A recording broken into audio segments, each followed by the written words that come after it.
Hello, everybody, and welcome to Event Icons. We've got a great one. It's our third annual Event Tech Trends coming to you, talking about all the things that to look forward to in an event technology in 2019. And we've got three of the best, Jim Spellos, Nick Borelli, and Corbin Ball, coming up right now on Event Icons. It's Wednesday at 5 p.m. Eastern, so you know what that means. It's time for another episode of #EventIcons. Presented by Endless Events. The show where you get to ask the icons of the events industry anything. Use the question panel on the webinar to submit your questions. Or you can hop on Twitter. Submit your questions with #EventIcons. We'll be answering your questions live during the entire show. Before we get started, the more people we have watching, the better conversation we can have. So please help share #EventIcons on Twitter and Facebook. Just tell your friends to watch at www.event-icons.com. Now, without any further delay, this is #EventIcons. All right, everybody, here we are. We're back and we're ready to dive into, it's one of my favorite episodes. I know it's one of a lot of folks' favorite episodes, and let's get right into it, talking about event technology trends for 2019. Let's do the obligatory intros. You know him, you love him. It's Corbin Ball. He's got all the letters after his name: CSP, CMP, DES, MS, international speaker, consultant, writer, clients worldwide, all over, telling people how to use technology, articles appearing all over the world in national magazines like U.S. News and World Report, Wall Street Journal, New York Times, and just about every conference under the planet. He's at one right now. Let's have everybody welcome Corbin Ball. How you doing, Corbin? I'm doing great. It's good to be with you, and Brent. And this is always a fun episode. I'm looking forward to it. It is indeed. Thank you so much for joining us. And in the other square, Jim Spellos, president of Meeting U, mission to help people become more productive and comfortable with technology, master of all things AR and VR, and my personal cybersecurity buddy. Jim, nice to see you. Great to be back, Brent. How are you today? I'm doing great. Really excited about this one. And then, of course, the man who brings a different T-shirt and custom attire every time he's on. This day, sporting the FOMO shirt. It's Nick Borelli, of President Strategy of Borelli Strategies, marketing consulting firm. Borelli Strategies offers events and event companies marketing consulting, resulting in increased ticket sales. Does that about sum it up, Nick? Yeah. Loud shirts to make up for not being as smart as these two. Oh, no. You're bringing a lot to the conversation, so we appreciate it. All right, gentlemen, we've been on the show, each of us, quite a few times at this point, so I don't know that we need to start with our typical questions of what got us into the event industry and what would be doing differently. So I was trying to come up with something different. So let's talk about, let's have each one of you do your favorite holiday tradition as we move into the holiday season here. And Nick, you're the most decked out, so why don't you go ahead and start us off? Got it locked into the brain. Tomorrow is my new favorite holiday tradition. This will be the third year for it. I live in Cleveland, Ohio. We have the Cuyahoga Valley Scenic Railroad, which does a 2-hour railroad trip that is a recreation of the Polar Express. And I get to do that tomorrow with my 4-year-old and now my 7-month-old. Nice. That sounds amazing. Yeah, it's pretty fun. Cool. Jim, how about you? Gosh, Christmas Eve, we've taken to that for the past 10 years, doing the tree decoration, having a couple of friends over, but it's small, our core family. But after we have the traditional Greek dinner of pasticcio, which is my mom's recipe, and we figured out how to make, we go out to some amazing houses that do the most incredible Christmas lights you'll ever see. And we just actually went back yesterday just to spec out to make sure one of the houses that is the best in the world it has their stuff up and they're ready for us. So Christmas Eve, seeing the the unbelievably cool decorated lights that are out there is great tradition of ours. Nice. And Corbin, I neglected to mention one of the most important things. Congratulations on being inducted into the Event Industry Council Hall of Leaders. Well deserved. No, thank you very much. That was a highlight of my career. You guys sound much more excited. My Christmases tend to be pretty low key with family and friends, and we don't do a whole lot. The house has been decorated. We decorated this Christmas tree this last weekend. One of the things we typically do, though, is that we go out bird watching the eagles out on the Nooksack River. They come down and feast on the salmon runs, and so you can go down and see hundreds of them in the trees about 20 miles away from my home. So we do that on a regular basis as well. Nice. That's solid. You know, I think this might have to become a regular staple then of these latter of the year episodes where we ask people this instead of the other questions. So before we dive into our giant list of questions and things to talk about for 2019, I want to take this opportunity to remind all of you out there watching live to drop your questions in chat roll at event-icons.com. You can watch the video while you hop in the chat and talk there. Drop your questions there and we'll get them right to our event icons.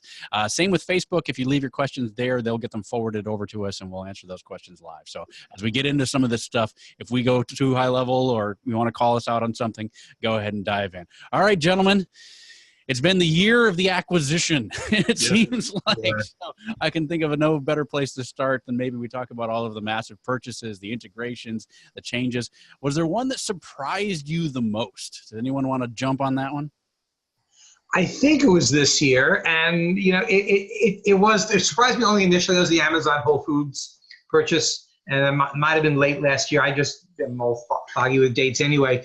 But the idea of them completely disrupting the food industry with technology, and the implications for our industry as well on that, because it is food based. And I do look at the Amazon Go approach as sort of a test of what's going to happen with registration in our industry, both hotel-based and meetings-based, because all that stuff, including the sensors and face recognition, which we'll probably talk about later, is I just think primed to be co-opted by us to be able to make that part of how we expedite the whole registration process.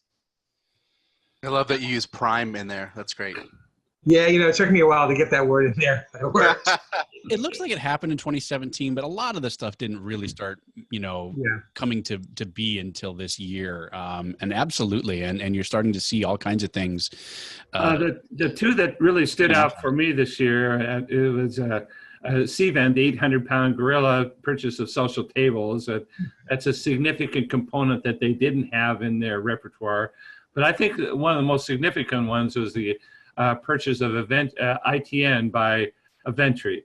ITN is, you know, they have done the largest shows in the world. They've run the Consumer Electronics Show. And so it really adds on that very high-end, large meeting capabilities to Eventry. And I think that that's a significant purchase. But on the other side of it, I think that an interesting component of it is the other trend toward the nimble cloud-based companies, that the eventtech tribe and those ones that are really going a completely different model where you don't have to be everything. You can be good in one little component, then just make a very strong API and go together as a consortium to so that you can choose an eventtech deck. And so that's kind of the opposite trend of the mergers and acquisitions, is the ability to be small and still be part of a larger system. Yeah, I echo that. I mean, eventtech tribe to me is the only answer to how you compete with the gorilla when someone wants that. And I'm a big proponent of staying in your lane when you are really focused on evolving technologies faster and having that focus. And we've seen a lot of companies that, you know, do a little bit of everything but never anything bleeding edge. This would allow an ecosystem to let people who are visionaries really focus in on the things that they're exceptional at. So for, if nothing else, that mindset of a shared API is something that is really our industry needs at every level, and even if it's within little small areas, so these smaller companies who wouldn't be able to thrive and would, you know, end up stillborn because they didn't have the potential to grow just because they couldn't compete, that maybe at least it'll push the boundaries further. So that, but the biggest surprise to me, was social tables, as I've seen that companies, you know, start and really from a standpoint of culture, very different culture. But I think that both companies will, you know, I have no inside knowledge as far as their cultural, amalgamation, but I would hope that both companies would learn a heck of a lot from each other because it's a really, I've followed that culture, and it's very, it's dynamic within our events industry, at least. I know if Aaron Kaufman, friend of the show and frequent guest, were here, he would bring up the fact that we've continued to also see marketing agencies being picked up and consolidated by, I think Freeman just purchased one like within the last couple of days. 2 days ago. Yeah, I remember him. I remember him going, "I told you so." A question about that is all the acquisitions hurting entrepreneurship in a level though that it's really creating like maybe a couple people will be able to make a huge killing based on having their company sold. But I'm doing an awful lot of reading where a lot of folks talking about it's not good to have all this power within a very small number of companies, whether it's in our industry or any industry. I mean, if you look at media, it's a bad thing, right? As an example of, the stifling of creativity and, putting people into these factories all the way back from the beginnings of the motion picture industry to where we are now with radio and things like that. So there's certainly a lot of examples of where that kind of consolidation is not good for, the consumer. I think that, again, I would rather see people with vision run their own areas and do it well and move fast and have a shared API so we can actually collectively raise ourselves up. I would rather have that not be done through, 2 people running everything. But I really don't believe that we can have the kind of rich data that we need to be able to impress CMOs that live experiences are extremely viable until we have more cross sharing of information, which requires, less gates. Yep. But hasn't the single platform been the holy grail of event technology in some way? That you get to go to one place and everything integrates and it all works together. You don't have to negotiate it with a bunch of different ones. I mean, it hasn't worked up to date. I mean, it's starting to. I mean, the big companies are starting to figure out how to integrate with that. But that's been the goal of that, of having one-stop shopping that can do everything. I know you and I, Corbin, and probably Nick, you too, as planners, that we always look for that. But I don't think it's viable or actually even in something that you want to go to. That means it's one company has all the data, has all the information. And I can't see in any way how that's holistically good for the industry. It might be good for a particular organization or 1 or 2 that are the prime players there. I just look at a lot of the smaller folks is where all the creativity is coming from, because that's what. Oh, I'm sorry. Go ahead. No, I just don't want ever that to go away, because I think then we lose that ability to really progress creatively in the technology and everywhere. So what about what Freeman is doing here with they're having this API interface? So they're encouraging many small companies that come into their fold, use their API interface, and then they distribute the products as well, and sort of one source. But it's kind of like the event tech tribe with a big brother managing it all. Well, and that's the part of me that worries about that. I guess it's not just our industry, but any industry where there's one company completely dominating. It's never good for most of the people. Before the show started, I talked about, having attended WWDC that Apple puts on, and that is a lot like that too, where they're the gatekeepers. They have an API, they kind of push people in the right direction, but there is some sharing that does foster the most creative people in order to be able to attend that.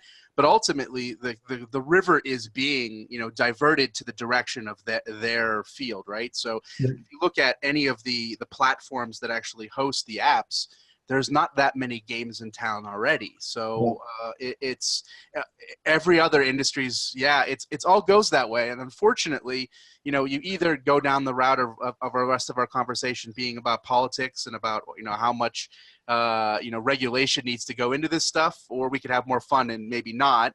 But somewhere in between there, I just look for anyone who is championing the underdog in a way that is viable and empowering, but at the same time makes our whole industry on the macro level have the opportunity to look like we have our ducks in a row, and not a bunch of mavericks running around like crazy people. There has to be a mid-range there somewhere. Balance, but I've been playing a lot just recently with Unity, and before we were talking about this offline, AR development tools. And so I'm going through the process of teaching myself in online video and Udemy and all that. And I'm seeing, okay, it's easy to do, and Android's fine. Once you get to Apple, then it's a different story. Then it's controlled. Here, you got to do this. After that, you have to download this. Oh, you can do it on a Mac, or you can rent space on a Mac. I go, really? I go, is that what it's all about? You know, having that much control to be able to get something out there, even to try to put a new idea or a new approach to AR on anything that's being done? Piss me off. Yeah. You know, what can I say? I can see that. I mean, when I used to have more time to play around with stuff and I was more into technology for technology's sake, I had a Unix server and I made my own computer and I ran some variation of Linux. And as I've got more on my plate, I just have my Apple boxes that just do one thing, you know, and I just want, you know, things to be simple. So I can, on one side, appreciate the people who want, you know, to be able to have everything the way they want it. I can also appreciate the people that need things in between. I think if we all adopted an event technologist on our event teams, we might be able to have the one-stop shop be the event technologist, who then sources things and puts stuff in perspective, and, you know, we have their trust, and that person is paid to sift through that so you only get the right tools for you. I think that, you know, from a strategic standpoint of building event teams is probably the best bet, or you're just going to end up with the giants. Corbin, do you think Nick's analogy there of kind of, you know, starting to want to do it all yourself and then working your way into a position where you just want it kind of done, does it feel like, you know, in your working with planners, does it feel like there's those two types of planners too? There's the planners that are like, really I want to do this, you know, from this over here and this from this over here and this from this over here, because I know I'm getting the best deal and the best parts. And then there's other kind of planners that like, I just want the monolith. I just want the one place. I think that planners are juggling lots of balls, and it's just, I think the tendency would be toward, I just want it easy. I don't want to have to manage things. I think, Nick, you bring up a good point that if you have an event technologist on your team that can sort through all, because there's just lots of choices, and you know, there are API builders out there. Built.io is one that you can kind of put together and connect these different ones. But it takes energy and it takes knowledge to do that. And meeting planners are, you know, they've got a lot of other things on their, technology is a part of it, but it's only a part of what they're working with. And I think ease of use is the #1 criteria of adoption. And so these planners, you know, that's what I think is a good idea about, for example, eventtech Tribe, and there are others that are doing that, is that you can mix and match, but they've all kind of agreed to work together to make that process simple, and that they share data more easily than having to do it yourself. Yeah, talking about data, I still don't think that our industry, the planning side at least, has embraced AI and all that rich data that's out there. I think it's such a missed opportunity. I'm sure, Brent, you're going to talk about AI in some way, shape, or form today, but just to jumpstart the If there's time. Perfect. No better time. But, you know, jumpstart the conversation. It's just, to me, and I talk, and you do too, Corbin, to so many different groups, and it's like, no, we're not using it. You know, we don't know how, we don't know what to do. And in the era of data, you know, the fact that we're not using it means that we're missing an opportunity to somehow try to teach our industry and educate our industry as to not only why, but the hows of that. I think that AI is really going to come in through the back door in some ways, that it's being used increasingly so by a number of different companies. And, you know, Chatbots, Sciencio's Chatbot uses AI to figure out the nature of the questions. I came across a company, Rasa.io, which is a newsletter distribution company. And it's primarily for associations or people with lots of content that are regularly sending out content to their members or contacts, and they are using the AI to narrow down what the people click on and feed more information based on their particular interests. And they claim doubling click rates and in very substantial ways. You know, the Rodario is another one that is a company that is using AI to do the analytics for large ticketing groups and figuring out what things are. So I think that the companies, AI is going to it's going to have a huge impact on society in general. But in our industry, we are seeing the use of this coming through in lots of different ways. It's bubbling up all over the place. It is, but I still think it's really supplier side heavy, and I think supply, and that's the way I think it's going to develop, though. Maybe. I'm sorry, Nick. You were about to say something? It's interesting on the divide if it will be driven by the planner or the supplier. I mean, I think that if planner teams mutate and have data analysts as part of the teams, moving forward more so outside of the larger organizations like your Reeds and such, then I think that there's a chance that's the case. But if third parties are hired to do that, I think AI will come in through the back door of data analysis, because I think I'm seeing the biggest uses of data analysis coming from behavioral data. I should say AI being used for data analysis for behavioral data in order to take there's a behavioral science toolkit that Experian has that looks at the behaviors on your website, the behaviors on your social media, the behaviors on your surveys, and the registration, and packages it up to give you some insights. And those insights are obviously, that's cash in the bank, right? That's what people want. They want data output as a saleable, solid thing as when you experience an event. Events with the binary result of it's a good event, it's not a good event, that stuff is the worst.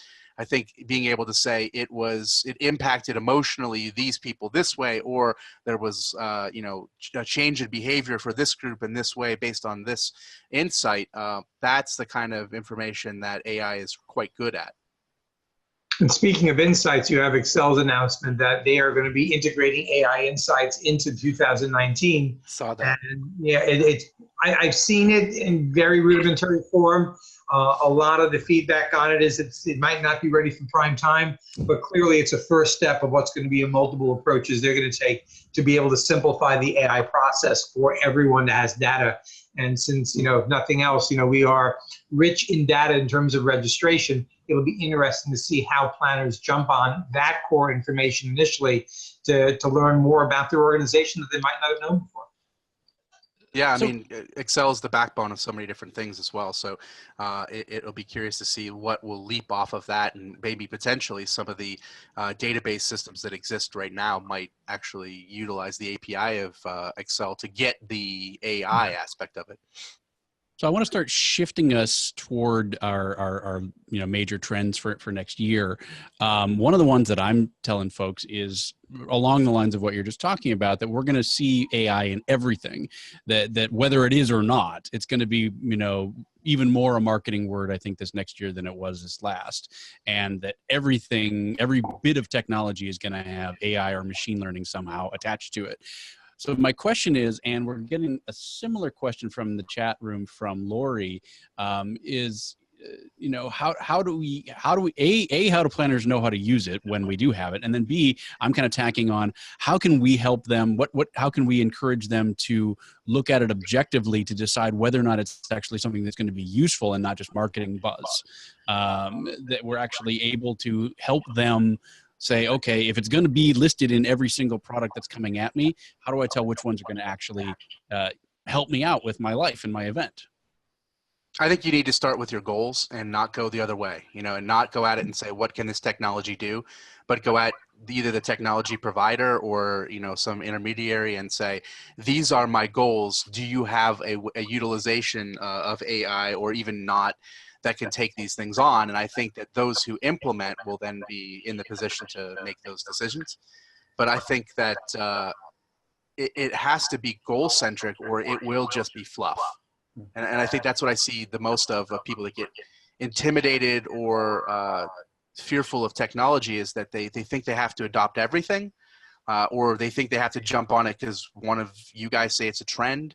But the reality is their needs are very different than somebody else's needs. So I think that the first and foremost, you have to start with your goals and determine why you're not reaching them. And to be clear, Lori's actually looking for some examples. She says that it always seems like it's the Cadillac examples that make the, that are up here. What are the more like down to earth examples of, what's going to actually help them? From a planner standpoint, I think what's going to help you is understanding core functionality, asking the right questions about, let's just take, the registration process and who your attendees are and who's coming to your event. I think we can learn a lot more as to what is happening educationally that's driving that, and how could AI perhaps give you a better insight in terms of which types of programs will be able to connect with the majority of the people who are attending your event. I think the AI in education approach is going to be really, really important, because that's going to also jump off ultimately the sort of non-distributed learning, where people are going to have literally information at the event that's catered and tailored just for them. And I think that's where all this is going, although that's obviously not a 2019 conversation, but I think that's what's happening with what will happen with AI in education. So the use of it, understanding your audience and the education, and how that can improve the learning that takes place in addition to the networking, is one way. A significant component of AI is just data analytics. And so there are companies, to answer the question, what can you do, what can a planner do? There are data analytics companies out there that specialize that could give some guidance about figuring how you manage it, what would be the best tools to do that. And then there are tools. One example I often recommend is Watson Analytics. There's a freemium component or a free component of it that you can upload 100,000 rows, 50 columns of data for free and have it analyzed. And if you're a multinational corporation, that's a drop in the bucket. But if you're running events, you could do a lot. And Watson is the natural voice. You don't have to be a data geek in a white lab coat to do this. You can go in and ask natural questions and have this major supercomputer, the one that won the Jeopardy challenge, come back and give you data answers with that. So there's help out there, and some of it's free. I had a conversation 2 weeks ago with Bear Analytics, and they said one of the biggest barriers to people adopting what they offer is that once they start finding out all the things they can do with data analysis, they get overwhelmed. And they actually just try to choke it back and say, don't worry about what it can do. Just worry about, in really simple language, what you can't do right now. And we'll give you a package that will help you, utilizing the data you have then, as opposed to don't try to understand what we do too much, because it's a rabbit hole that, you could just never get out of. Yeah, but I think that also sometimes forces people into very narrow approaches in terms of which data is being used. I'm looking at down the road, there being literally people on staff who are going to be, let's give them a title of data storyteller. That they're going to be able to take two different approaches: analysis of data and the richness of being able to share that with leadership, with the people in the organization. Because the data in and of itself, is it going to come to, well, 14.3% said this, 14.2 said this, so obviously 14.3 wins. And no, it doesn't. I mean, one's not a trend, and neither is a narrow approach like that. But I think having someone on staff, having the planner understand, that's interesting, not just the data, but the ability of what it really means, is going to be an important part that shouldn't scare people, other than the fact you have to learn a little bit more about really analyzing what information is coming through the pipes. A major part of data analytics is visualization. So that's one of the things that, in order to tell a story, you need to graph it out. Humans are not good at dealing with tables of numbers. And I forget the name of the company. I should have had it on my sheet here, but there's a VR company that's actually doing just that, taking data analytics from Excel and being able to put it into virtual reality and giving that visual approach. The first time I saw it, I was blown away. I said, this is just great, because it ties two things together: the huge amount of AI information that's out there, and the visualization, as you said, Corbin, of who we are. What a learning tool. Wow. Yeah, man. I'm while we're talking, I'm going to dig that up, so I have to find that name. I was blown away by it. Well, while Jim does that, Nick, why don't you start us out with the top level? All right, let's go big. It's 2019. What's going to be the biggest trend that you're seeing? I think that 2018 was proof that people don't care about their data when they relate it to money. Now, every other thing out there in the world says that they do care, and that it's a big deal, and it's a big stink, and all these people are making apology tours and whatever. But when it comes to buying decisions, no one's changing their mind. I'm going to book a trip in a month to Marriott. I still use Facebook. I understand these are just the costs of doing business. I also don't believe in privacy because I'm not naive. So here's where I'm at. And I think that it was kind of this test of a lot of people to determine, at least maybe in certain generations, if you're willing to deviate your money this way or that way based on perceived ability to have your data be secure. And it turns out, from an advertising standpoint and from a consumer standpoint, I haven't seen anything that says that people are motivated to go to someone else who might cost more if their data is more secure. It might be a nice fringe benefit. It might sound nice. Maybe they don't understand it, but ultimately I'm not seeing the money go that way. And because of that, I think that they'll probably be being even more of a double down on usage of psychographic data in order to create even more rich personas, and then be able to serve up more segmentation, which will result in pure information and insights and clear paths to behavior modification, which is that's what I do.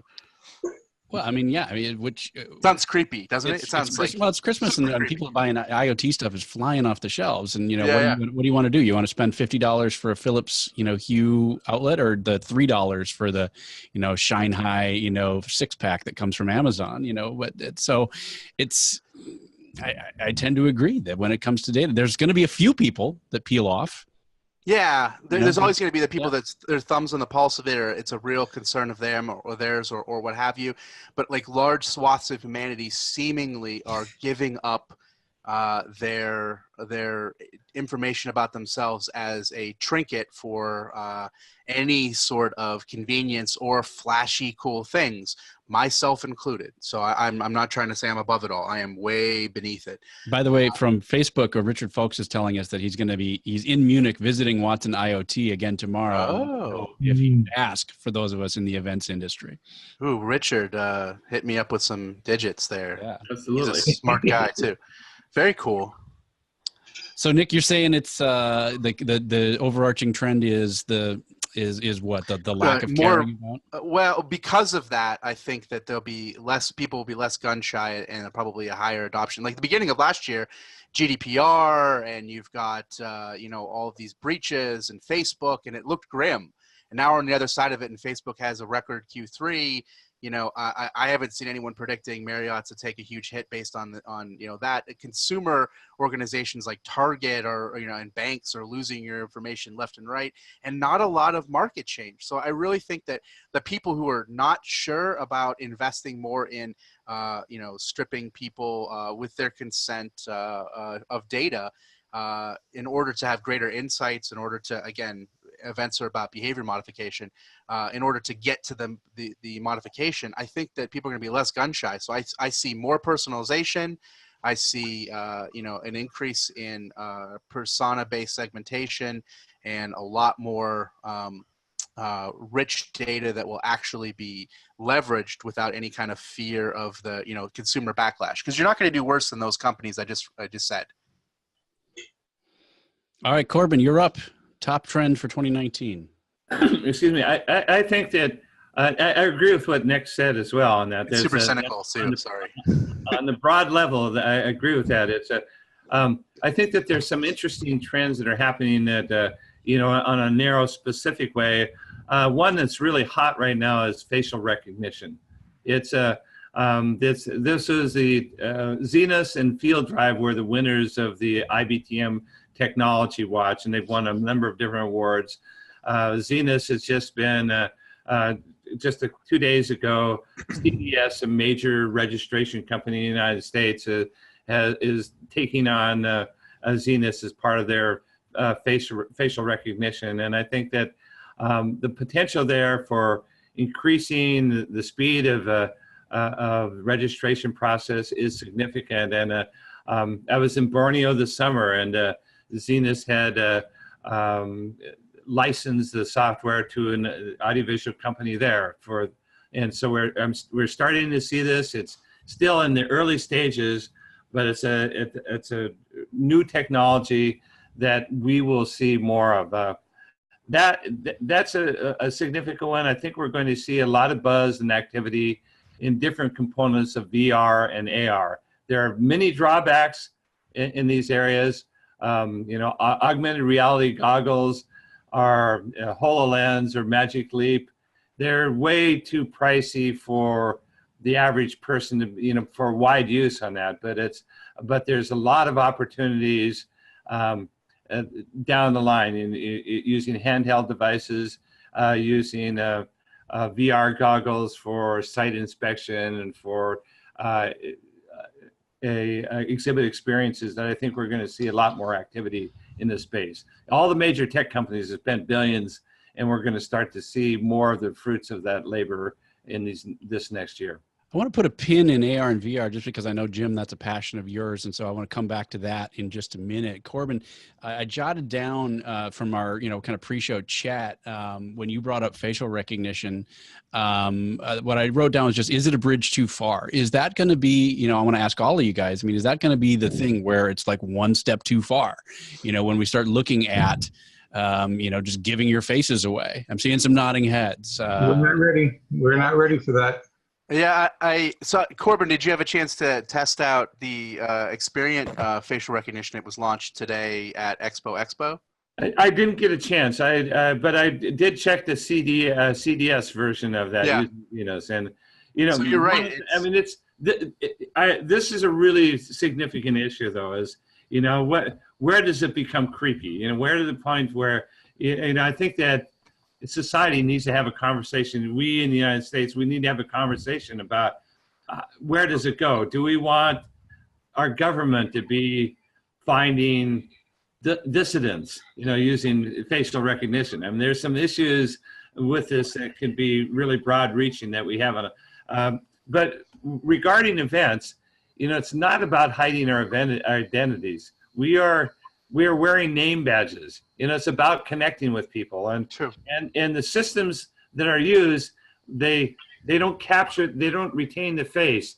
They can convert the face into a grid map, and you can't tell that that grid map is connected to a number, attending number, and so I think that the potential for improvement of the service. And you're finding, they're doing Field Drive has been a major implementer of Zenus in Europe, and they're running some major events with this, and you're seeing some significant adoption rates with GDPR. Even it's still there's not been a lot of pushback if you want to reduce your registration time to a few seconds, the time it takes for you to walk from the camera to the badge pickup area. It's a pretty cool process and very quick. Cool, yeah. And I think it's incredibly cool, but we're not ready. As a matter of fact, this might be the one tool that really kicks the backlash in full effect in this country. I think that people just, as much as you ride their grid maps and it's not personal information, but let's face it, at some point our face is going to be completely resolved to a grid map. And so that all that's going to be is little pixels of light and color and discoloration around there that will identify who we are. I think when people start thinking about the facial recognition and then understanding all the other security breaches and other problems that have happened, I think we're at a point where not the technology is great. And I'm the first member who mentioned Amazon Go as the future of registration. But I just think that in 2019 is going to be way too creepy for people. Now, it's not good at it. well, we understand something. We're pushing technology that's still at its early stages as if it should be mature technology, and it's not. And I think facial recognition is there. I know it's there, but it's not there in terms of how people perceive it. And I think there's a huge difference there. Actually, with all due respect, I completely disagree, Corbin. I think it's not ready at all. It works great for us because we're all middle-aged white guys. It does not work well with minorities. It does not work well with people who have any kind of disabilities, or a lot of people that have disabilities. That's and true. So, rolling up to a conference and going to check in, and I'm sorry, sir, we don't have you here. You're going to have to go over to this line over here. It's for me, it's less about, the government's going to take over. But I just, I'm still hearing so many reports about false positives and things like that, of people who, just like Jim said, trying to push it too far, too fast. But My phone has never faltered at opening by looking at it, not once. And I've had 2 iterations of this as I'm on the Max, whatever now, whatever. It sounds like a soft drink, but so it just depends on how much money you spend and the hardware you use, I think. But ultimately, maybe, but ultimately, the world is doing 2 things simultaneously. Knowingly giving every bit of information about your preferences to large organizations, and not many of them, like Facebook and its subsidiaries, and taking selfies. Mm-hmm. So all we're doing is taking pictures of our face, and coupling it up with everything we like, more this or that or this or that, and moods and everything else. I'm curious to see like who would think that's creepy in a large scale. The train has left the station. I mean, for example, there are 50 Marriott hotels in China. You talk about different cultures and so forth. There are 50 Marriott hotels that have the facial recognition check-in to get into the hotels. So it works in different ethnicities. It has a very high accuracy rate. They have social score in China. Now imagine facial recognition plus social score. I don't know if we've got any Black Mirror fans out. Bring that to this country. If you search any of you guys, I mean, if you search Jim Spellos, your face comes up all over the place. No, that's a good thing. That's marketing. Not facial recognition at that point. We're going to have a separate episode on facial recognition. All right. I do want to take that back because you asked the question of what's the biggest trend for next year. And I don't think it's facial recognition. I think the biggest trend for next year is the implementation of 5G. And I think the criticality of that is in how it's going to actually move forward the autonomous vehicle success and the drive of another technology, which is sort of the beneath the radar technology. A lot of the technology is going to happen is going to be stuff that we don't see every day, but it's going to impact us. The blockchain being an example that we're not ready for that either. Yeah. But I do think the edge computing functionality, which is going to allow us, instead of being at the cloud, being at a much closer place with less latency information going back and forth between the cloud and the device, is going to be a huge part of what's changing. And I think 5G with the enhanced speed is going to completely revolutionize so many different aspects. The rollout's just happening. It's not ready for prime time. And I think AR is really the more implementable, cool tool next year. But let's face it, we probably talked about that 3 years ago, because, it was cool then. There's always a lag time. There's a latency between when the technology is good enough and when the technology is ready for people. And I know we keep pushing when it's good enough, which facial recognition is. But I think right now in 2019, as old as it is, AR and VR people are ready for. Facial recognition, I'm just not sure. Brant, can you do a supercut of 3 years of us saying similar things that we want to be there? We're working on it. Yeah. That's always a big thing for me, is when we do these end of the year episodes, I always want to go back and double check it, but who has the time to sit down and do that? We are working on that. AI. Really, come on. Totally. Exactly. AI is great for supercuts. So we've it's been in discussion probably for about 3 years, and we're working on it. So yeah, absolutely.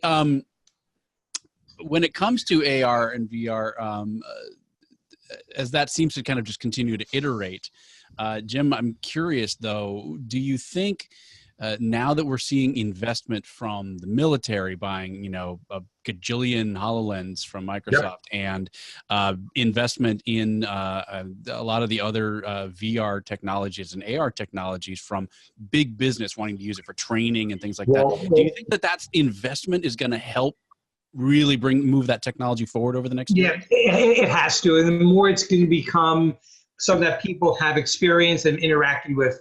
AR people already are, but the VR stuff, I think the move both by Walmart of buying all of those $50,000 or 50,000 VR units they bought for training their staff during the holiday season, and what happened with HoloLens and the military, I think it's huge, huge impact. I think what we're going to see with VR is it's going to be very vertical niche based. That there's going to be certain areas where VR is going to be really, really good, and where I don't think AR has found its footing yet, even though it has a much wider approach. We're still looking at putting dancing icons on a table and laughing about it, where it really can completely change a lot of industries, and safety issues in construction and information issues in hospitality.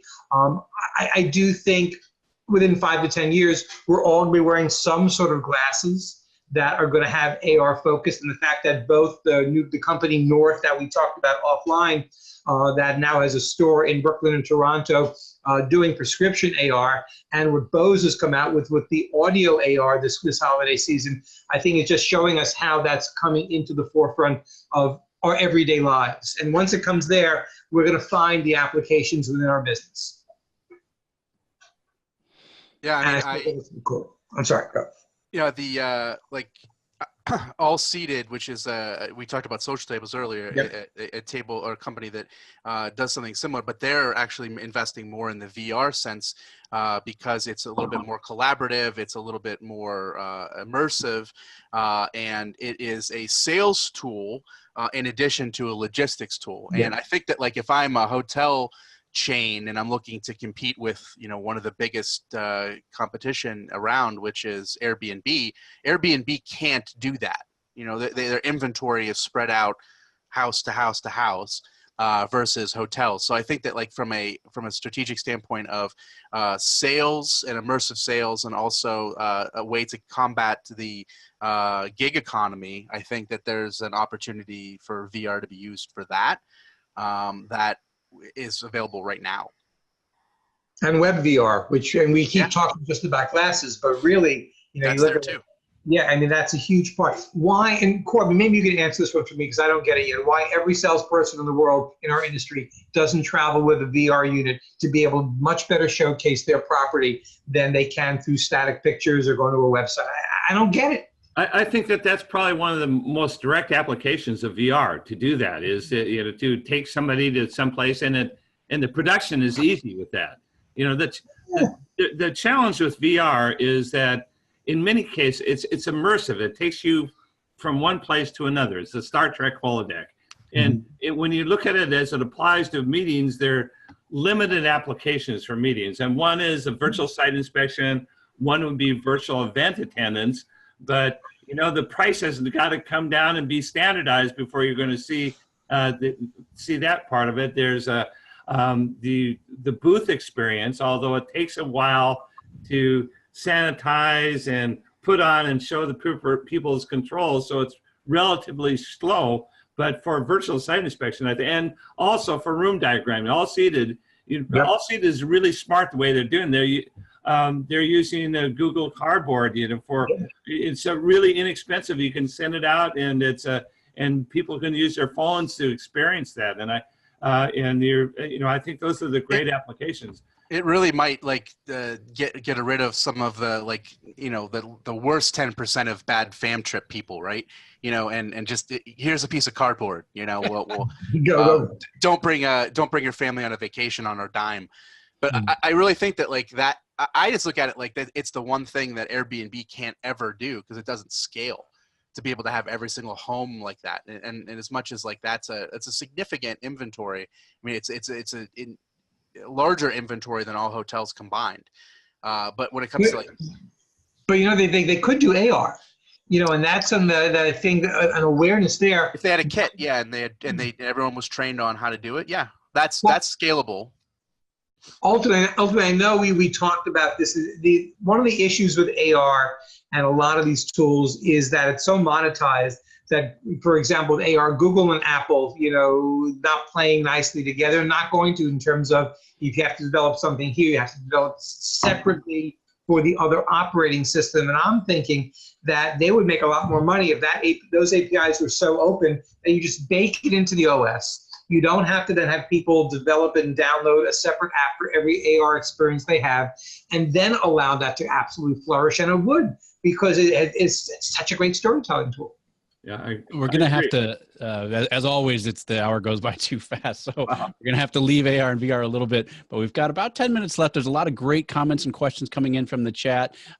People are choosing sides on whether or not facial recognition is ready or not. A lot of folks on Team Corbin. So, you know, maybe I'm just on the naysayer side. So, but I do want to ask before we get to, we might have to do kind of a lightning round on some of these, but Nick, you know, what else is kind of new and working when it comes to event marketing?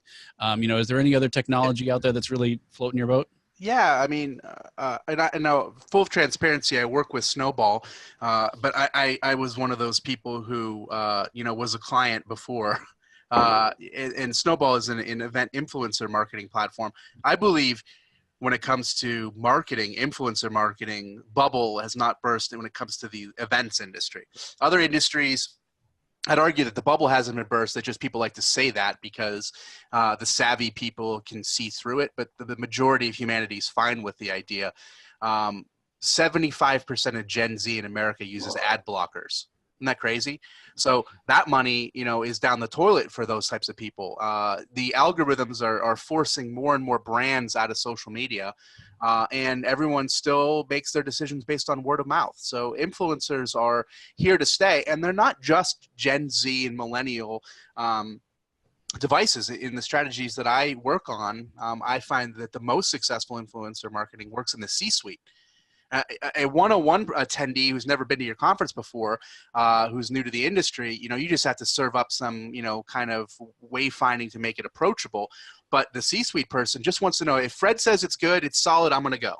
And if you can get a Fred or a Joanne or whoever this person is in front of that and be the personalization of that, you're all in. So I really believe, and there's a couple other technologies that are utilizing influencers, but ultimately, as long as it's approachable, transparent, and no one has any problem with that as a way to get their information. All right, so let's get into, so one of the questions that came in, and I think we can do this one pretty quickly, from Kevin in the chat. Speaking of trends, a recent publication put out a list of their top trends for 2019. Among them was blockchain. Do any of you really believe that blockchain will in any way be trending, considering that maybe 1% of event profs know what it is, and perhaps 0.1% can explain how it works? I'll start. Absolutely not. Not in 2019. As huge as it's going to be, it's not even close to being ready for what we do. So we haven't figured out the killer tool for it. Down the road, no question about it. And I bet you, if you check last year's video, we all said the blockchain for 2018. Just 100%. Yeah. I remember it. And I think blockchain, if you talk about a 5-year timeline, yes, I think it's going to have a huge impact. Ethereum, it's not just blockchain, but it's the contract capabilities is significant. It's just that we're not there yet. It's not going to happen in 2019. It is inevitable, but there's not trust, and the awareness of the mechanics is so low in our industry and in most industries, frankly, when it comes to B2B, institutions. But I think it's inevitable. Like that's another genie out of the bottle thing. Actually, Brett, let's call that a beneath the fold technology. It's a tech that will absolutely impact us, and we might not even be aware of it at a certain point. Just not in 2019. Right. Yeah. Yeah, and then of course, I think people still get confused with the difference between like cryptocurrencies and blockchain as a fundamental technology. Blockchain, when you really boil it down, is a ledger. It's a way of keeping track of things, and you can use it for currency, but you can use it for anything that requires keeping track of things. So it's just it's going to be one of those technologies, like you said earlier, that sneaks in through the back door. So all right, next in our so yes, it's going to be around, but it's not going to be a big thing. Chatbots. Let's go around the horn. Corbin, what do you think about chatbots for 2019? I think that they're in use right now. I use one at IAEE here, and so the more that you apply AI to that, the ideal situation would be that the chatbots that you can turn over the program and have the artificial intelligence read through the program, make sense of it, and not even have to input the questions because it would understand it. But we're not there yet. But it's text is the #1 app that people use on phones, and they're used to the interface. And to ask quick questions, it's not going to replace an app, but there are lots of just quick questions that could be texted in, and I think it's a great addition to an event app. Yeah, I think that the wayfinding aspect of it is here.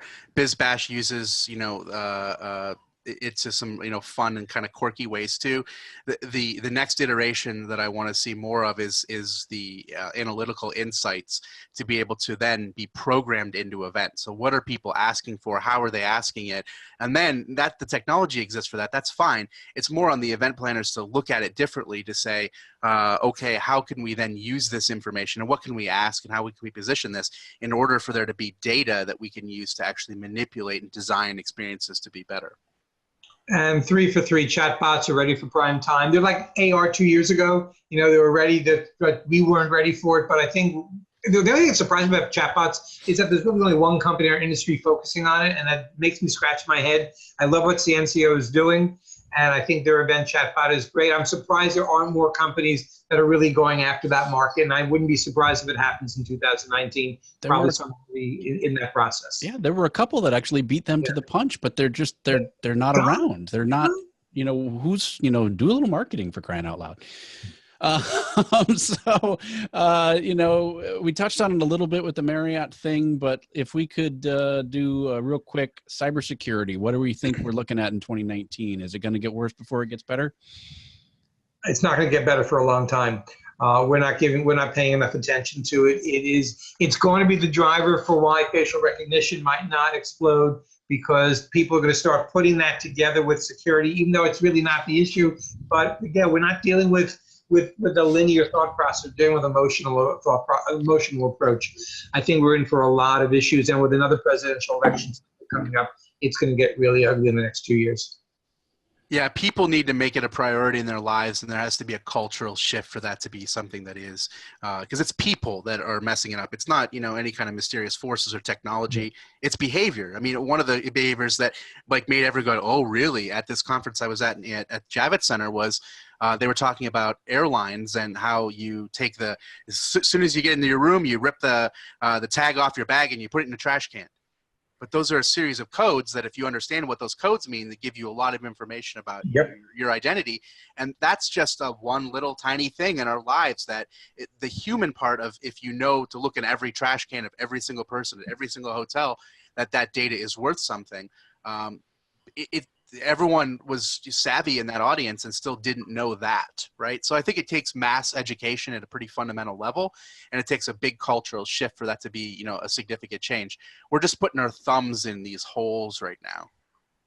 Hackers are getting more numerous and more sophisticated. We're going to continue to see this as a problem, and it really is a reminder for all of us to educate ourselves about cybersecurity, especially phishing attacks. That's one of the key ways that it gets in, but to make sure that if you're, for example, if you're using any credit card collection, it has to be PCI compliant, payment card industry compliant. There's more and more that we're going to hear a lot more about this, because it's not going to stop. The recent Marriott one is just the most recent one. There's going to be huge data breaches in the future as well. The unsophisticated stuff is scary too, because it's really accessible. I just got a thought. The best thing that could happen right now is if all the browsers put a component in their browser, and every time you click on a link, it doesn't go to the link. It pops up with something that says, "Are you sure you want to go there?" and shows you the real URL. Like cigarettes. Yeah, right. I just think that we don't think before we click. And the Surgeon General says. Yeah. To test it against, that's what, and keep your virus protection programs up, because that's what, if you click on a link, if your virus protection program is up to date, it should detect that's a problematic link. Yep. And for more tips like that, check out episode 131 of EventIcons, where Jim and Will and I sat down and went through event cybersecurity for planners and all the things that you as an individual can do, and not just the tech guys. We did have one more thrown in from the chat room as a last-minute lightning round. Lori asking about emotion tracking through VR, tracking engagement during sessions, wondering what your thoughts are going there. Does the cost justify leaping to that from session ratings and surveys? Well, I will say that there's two biometrics that I see the most frequently when it comes to behavioral data analysis based on experiences. One is your pulse and your heartbeat and wearables, and the other is facial recognition. I've had enough people tell me the facial recognition is full of junk science to start really looking at that, because there's so many variations in how people make expressions, and that the micro expressions that you use while there's television shows that's, have these people that can show you how they can, tell you what you're feeling. It's not as universal as stimuli to that. I don't know. I think there's some conversation there. But ultimately, I think that anything that is provable along profile information backed with data that does beget results that are provable and reliable is a good investment, because you can always do samples. So you don't have to go all in. You could just use a few samples. I've done this at events with biometric feedback. You have samples of people who represent personas, and they, the data isn't as pure as it would be as if you have more people, just like how all data works. But at least as an intro, and if you can prove that you can make money off of it that you wouldn't have otherwise, you can start adding more gas to the fire. This is a natural add-on to facial recognition. The sentiment analysis is, in fact, I've spoken to people at Venus and Field Drive, and this is kind of the next step that they're looking at, is being able to incorporate those type of factors in there. You can determine age, sex, if their mood, and then you tie that in with social media analysis, sentiment analysis as well, and you can start getting a feel about how the crowd is feeling. What are they happy? Are they dissatisfied? They did it at the with the session or not. RNC and the DNC. They did social media sentiment analysis in real time, where they had earpieces and they got a stream of lots of stuff while they were talking. But one of them was to be able to reiterate and use words that were having positive sentiment analysis associated with it. And they were pivoting in the moment. Wow. Based on big data. Yeah.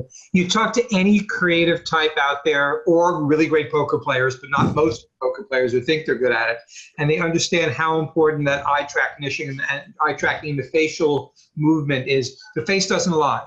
It moves before we even have time to think about it. So, and you mentioned, how important can this be in terms of getting data from sessions and information? And since we do such a lousy job in our industry getting real good information from sessions, I think any tool like this can only help move forward what the real needs are of the people. Again, it is against the whole facial recognition conversation we had earlier, but I think as a tool, the eye tracking and the facial recognition is really important. More passive data, the better. There's much passive, because the active data is so poor. Post-event surveys are garbage. What, Corbin? Well, once again, the hour has come and gone, unfortunately. So we're going to have to wrap it up, guys. And, we'll do it again next year, because it's all going to come back around. We will continue to work on being able to hold ourselves accountable for the things that we said in previous We'll talk about the blockchain again next year. Is the big 2020.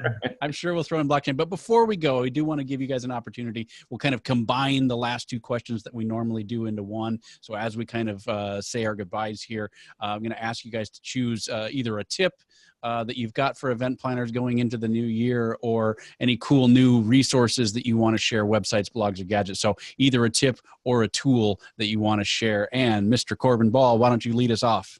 Well, obviously, just self-servingly, I direct people to my website and to my newsletter.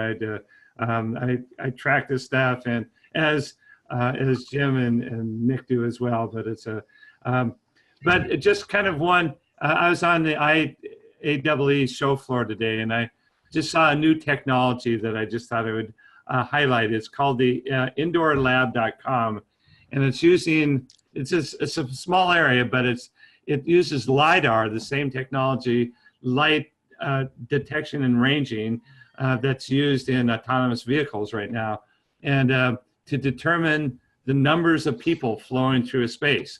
And this has been an area that's been people have been trying to do for a long time with pads and people counting and so forth. And so it's a novel new technology I just saw about 2 hours ago that was another way of tracking people in a very accurate way. Nice. Well, thank you so much for joining us. We really appreciate it. Jim Spellos, only because you're the next person as I'm going around on my box. So what's your tip, resource, or website that you want to share for folks? This is easy. Stop whining, get a password manager, okay? And end the conversation. Security is critical. You need to have one. And no, you can't use your dog's name for your passwords and be secure. That's it. All right. And we want to make sure everybody follows you as well. So where can people find out more about you? Meeting-u.com is my website. Social media, I tend to be J Spellos across the board. And what I do for a living is follow Corbin, because Corbin has all the cool stuff on his website. But it's great. It's always great to be with all of you and talk about the stuff. Absolutely. Thank you for joining us. And Nick? Get on these two guys' email list, number one, and then number two, any of the things that you heard today that sounded fun and interesting but also scary, I want you to set up a Google alert and type in, if you're in the events industry, add the word event in there, and I want you to follow along throughout the year, because I want to have this conversation with people listening next year who have been following along with us, so we can, not have to reiterate the origin of this stuff, and we can just, what sounds like inside baseball to us, you'll be in the inside. And that's kind of your eternal pick, is those Google alerts. I love it. I'm completely democratic when it comes to the content that I get it. I get it from a few. Sorry, you didn't use Mention. I use Mention and I use Feedly too, but I find that Google Alerts ends up being especially as they add stuff in, and because the social media sites end up pinging it pretty frequently now because they're a little bit more open than they used to be. It just ends up being a little bit more democratic, and depending on the way you tweak it. But ultimately, use something. I think if I get down that rabbit hole, I'm explaining those technologies. Yeah. Everybody understands Google Alerts because they have it set up for their name, so in case somebody talks about them. But do something where it comes at you all the time in a level that you're subscribing to blockchain plus events. You're subscribing to AR and events, whatever it is. If something's out there, you should know about it, and you should keep your thumb on the pulse of it. All right. That's a good way to just drop the mic and walk out. Where can people find out more about you? It ends up being Nick Borelli and everything. It's just I don't have any clever names. Just website, email. It's as obvious as social media, all that fun stuff. I'm way on the grid, and I have no privacy.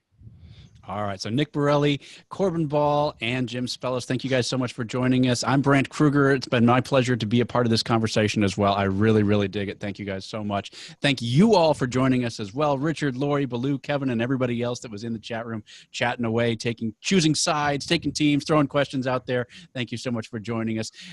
EventIcons is recorded every Wednesday at 5 p.m. Eastern. You can watch behind the scenes on Facebook Live.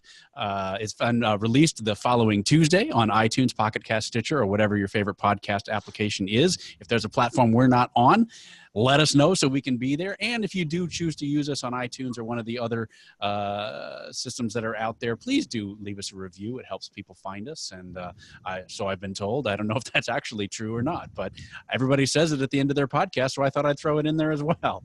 But the way that we really want you to join us is event-icons.com, where you can see the show notes, you can see the resources, you can see the live chat that's going on and all the people talking there. You can send those questions directly to the icons of the event industry, so you can be a part of the conversation. We want to know what you think. Use the hashtag EventIcons. I don't know why I feel it's literally in the name. I don't know why I had a hesitation on that. So use the Twitter hashtag EventIcons, or join us on the EventIcons Facebook group. And we are getting really close to finally launching the EventIcons LinkedIn group, so we'll be able to talk to you guys there. Let us know what you think. Let us know what icons you want to have on the show, and we will see you another time. Thank you for joining us next week on EventIcons. Thank you for joining us for another amazing episode of #EventIcons. To catch the transcription and all of the resources mentioned, head to www.helloendless.com/blog. This week's episode will be posted and available by next Tuesday. Also, let us know what you thought about this week's episode. Share your biggest takeaway. And join the social conversation. Sponsored by Little Bird Told Media. Just tag your post with #EventIcons. We'd love to hear from you. Thank you again for joining us. We'll see you next Wednesday at 5 p.m. Eastern, right here on #EventIcons.